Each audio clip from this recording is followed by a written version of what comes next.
Alright guys, quick little video for tonight. What you're looking at is one of Matt's creations that he did on his own. Last night, we didn't do any car work, so he was out here messing around, and he's got a little, some kind of small little home entertainment system that came with, I don't know, something for his gaming system, and it has a little sub with it, and he didn't like the box that it came with, so he ended up making his own enclosure here for the sub to go in, and for some reason he created this big port on it. I'm not sure why he did it so big, and it's not screwed together. He just used wood glue and glued it together, and this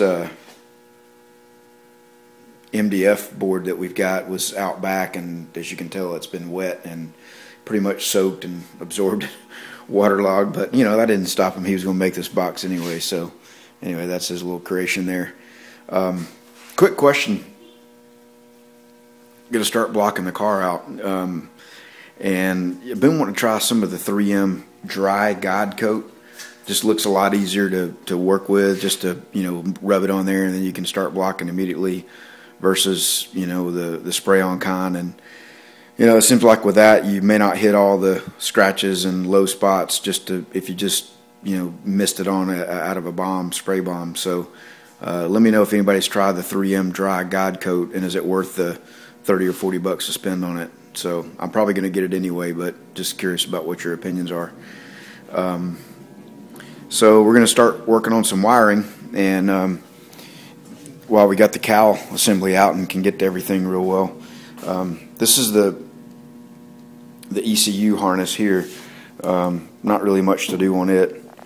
It you know, we're just gonna plug it in back here on the back of the ECU, and then they give you a number of wires coming out of the ECU that go to various gauges and things. We don't have our gauge cluster yet, but once we get that, we'll have a place for those wires to go. And here's a little bit of rigging that I did just to get this thing to crank. A couple of relays there, and a couple of switches up there, push button start, that we rigged up to get it to crank. But we'll make that nicer and better, and we're actually going to use 2 of those billet buttons instead of that one little cheap toggle switch there. So one button is set up to turn everything on, power up the ECU and all, and the other button is actually a momentary button that's a starter switch. So we've got to put some kind of security device on this thing too, to keep, you know, anybody just from starting it. So got to probably look at some RFID type solutions that, you know, have the proximity fob that will not allow it to start unless the fob's in the proximity of the car. And I think there's some pretty inexpensive ones out there, maybe a couple $100. So what we're going to do this weekend is clean up this mess, and we've got two relays there that are part of the starting mechanism that we came up with to get this thing to start off of a button. And you know, we just used all the little spade connectors and all, and it's pretty messy how we've done it. So we've got this guy, a couple of these that we're going to use, these little sockets that, you know, end up being a harness that just plug into the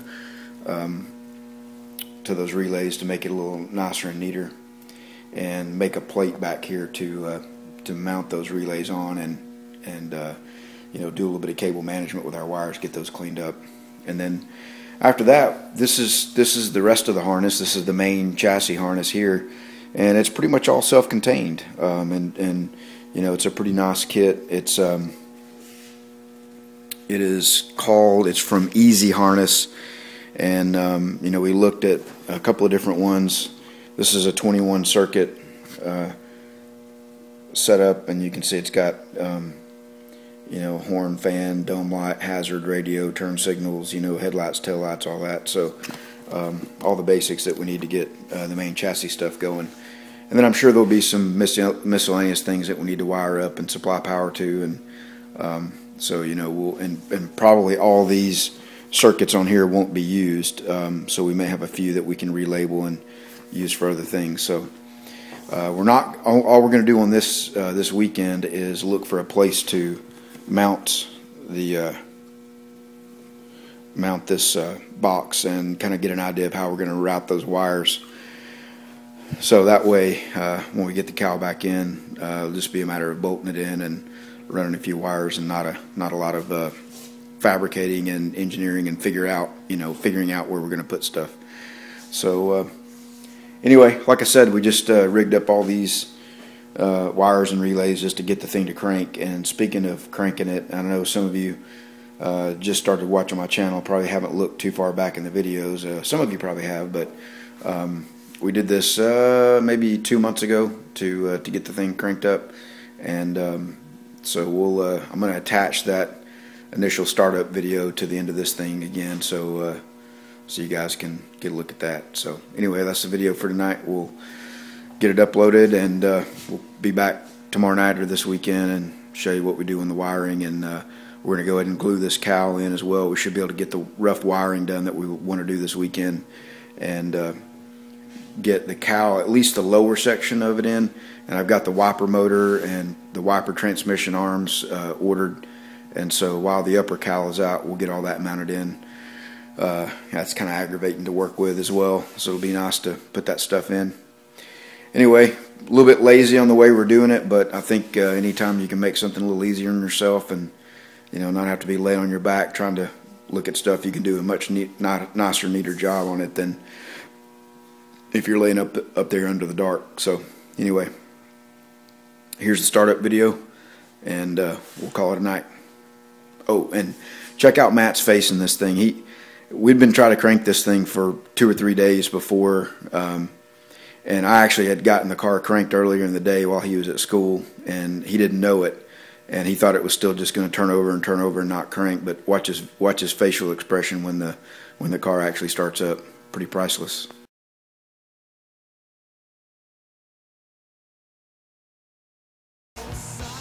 Okay, we've got the 2JZ and the 65 Mustang trying to get this thing to crank.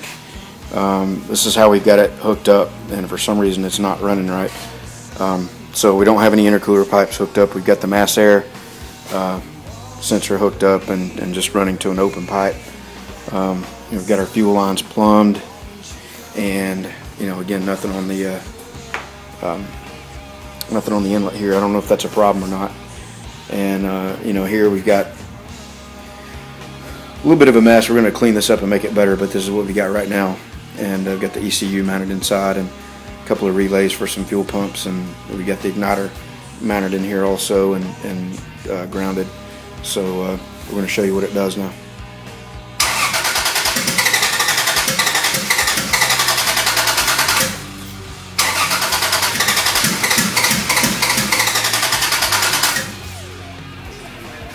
Okay, so we're still out here trying to get this thing figured out, see if we can get it to crank tonight. Matt, what all have we done so far?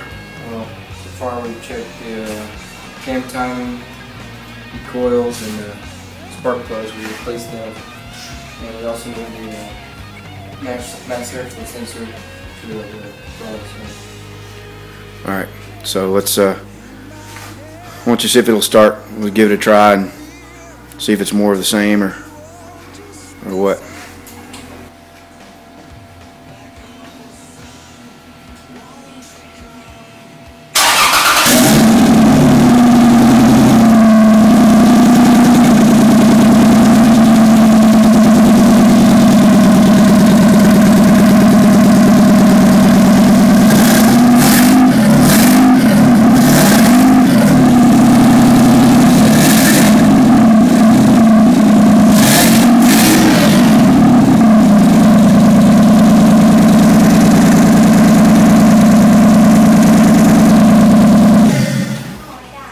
What do you think?